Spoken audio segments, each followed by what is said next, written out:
Bismillahirrahmanirrahim. Assalamu alaikum. This is Faiza Shaikh, mentor of Faiza Shaikh. It is believed to have inspired Lily's Euphrates for first book of ordinate prose in English. Lily, the first part of the book Euphrates, the anatomy of it, appeared in the 1579, and second part of the Euphrates and his England appeared in 1580. It is romance and romantic novel too. So Euphrates and anatomy of which basically a rich and handsome Athenian youth visits Naples and there are the falls in love with the Lucilla, the sweetheart of his friend Flan. Thus, both of the friends quarrel, but Lucilla rejects both and favors the third one. In the satire on the women's, the rest of the book are followed by the advices on morality and education.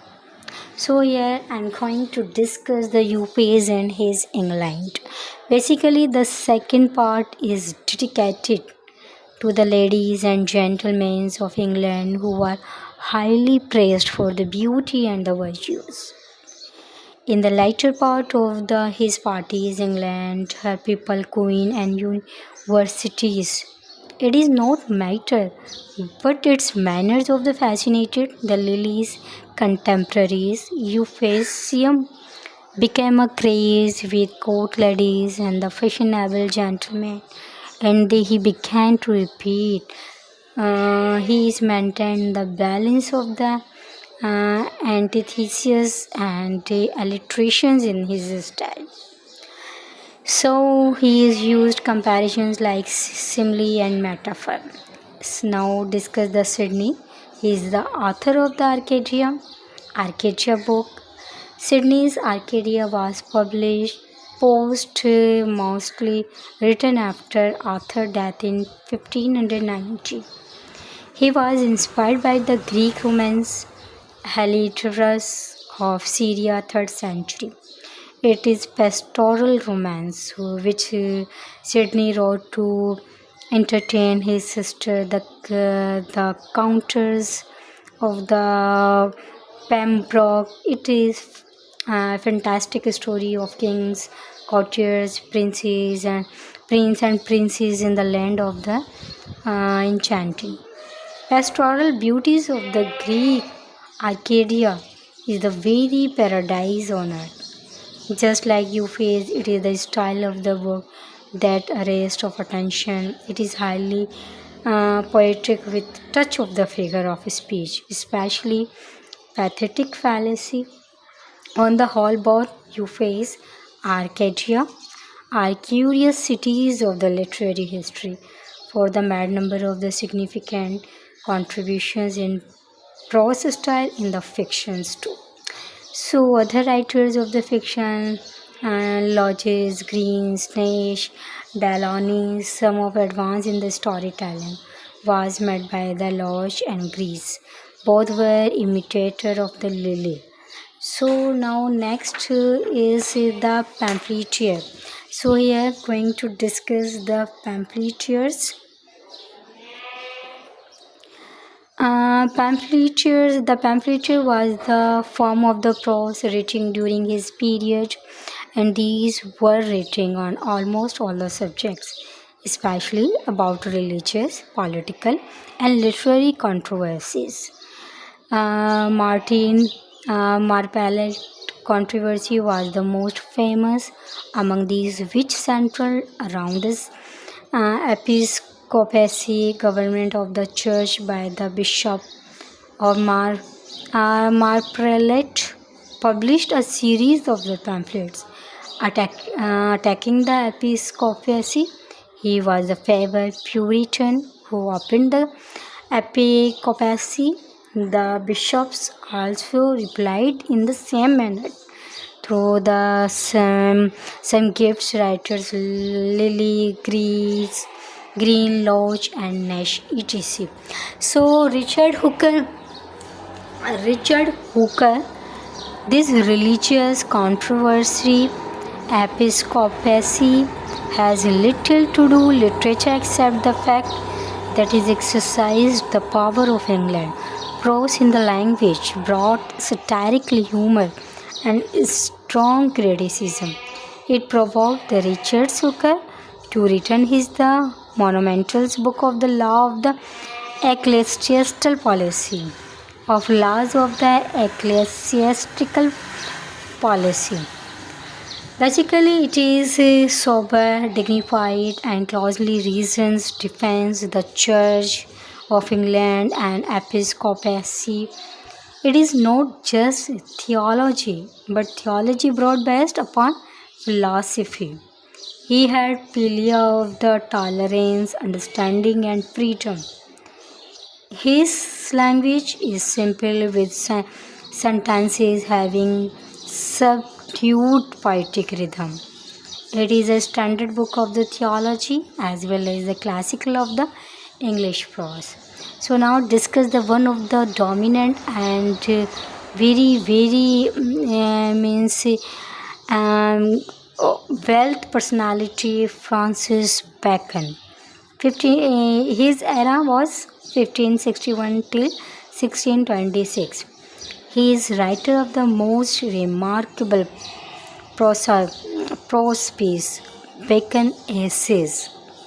Bacon Essays, its first editions published in 1597 containing 10 essays, but later on it was enlarged to 58 essays.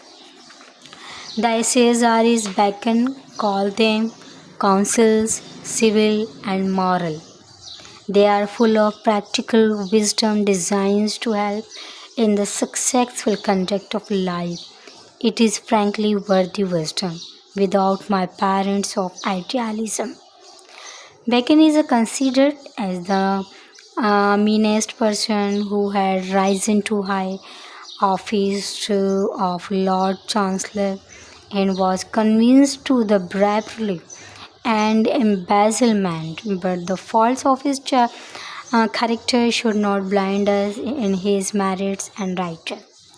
He was practical psychologist with a sound knowledge of the human nature.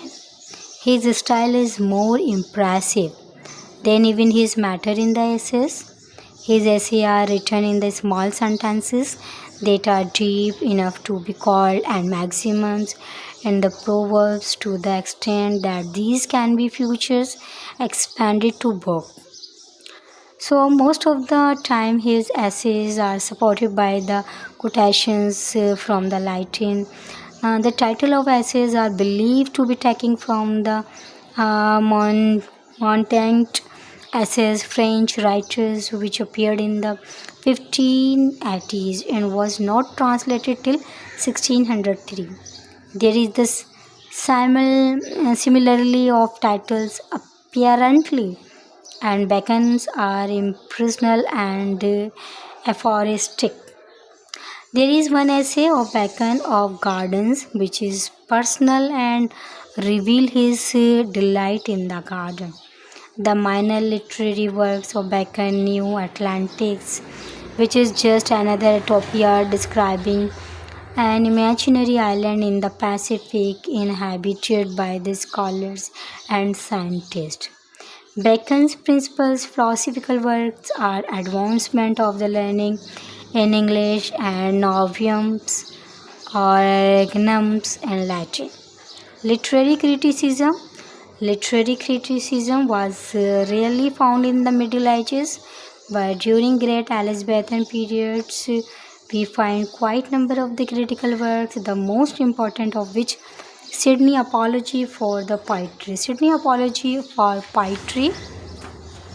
So discuss the little bit about of his.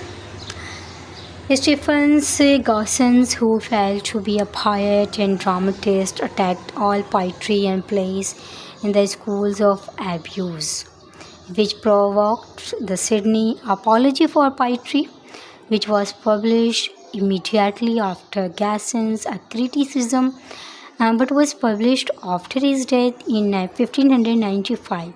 It is an eloquent and delightful defense of poetry and ranks with Shelley's later essays on the same subject. Shelley says Sydney is the maker, a creator nature only, and the superior rivals. In his general attitude, he is a classicist who defends unities of classic dramas and condemns the mixtures of the tragedy and comedy.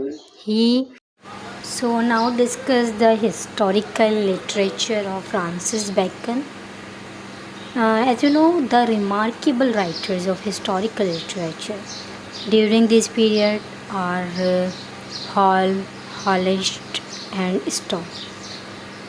Holyshed's Chronicle is most popular of all the scenes that it was used to.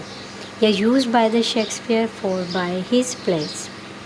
Raleigh History of the World occupies a specific place in the historical literature of this age. So now discuss the literature of travel.